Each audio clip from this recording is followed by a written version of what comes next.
Problem ఏంటంటే నీకు అదే చెప్పాను, ఈ రోగం రొట్టెల పండగ అనే రోగం కావచ్చు, లేకపోతే పీర్ల పండగ రోగం కావచ్చు. నేను ఆశ్చర్యపోయాను. వెల్లాల ఒక ఊరి పేరు, కడప జిల్లా. ఓకే. పొద్దుటూరు నుంచి దగ్గర. అక్కడ హనుమంతుడు భలే ఉంటాడు, పెద్ద హనుమంతుడు. గుళ్ళోంచి బయటకు వస్తే ఎదురుగా రాతితో కట్టిన పీర్రు, ఇది రావి చెట్టు కింద. జోక్ చెప్పనా, ఆ ఊళ్ళో ఒక్క ముస్లిం లేడు. మనోళ్ళే మెంటల్, సారీ సెంటిమెంటల్. పోనీ సాయిబులు అడిగారు మేము కట్టించామంటే ఒక అందం. ఆ ఊళ్ళో అసలు ముస్లిమ్సే లేరు, వీడు కట్టించేస్తాడు. అవసరమా? గురు పౌర్ణమి ఉంది, గురు పౌర్ణమి ఎవరికి? వ్యాసుడిది. అది చేయరు, రీమిక్స్ చేస్తారు.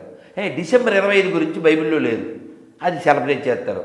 నువ్వు ఇందాక చెప్పేవే కిస్మిస్ తాత, వాడి గురించి అసలు ఎక్కడా బైబిల్లో లేదు, అది చేస్తారు. కిస్మిస్ చెట్టు, దాని గురించి అసలు ఎక్కడా లేదు. మేము దసరాకి మనం తిరుగుతామా? శమీ సమయతే ఎక్కడ ఉంది? రామాయణంలో ఉంది, మహాభారతంలో ఉంది.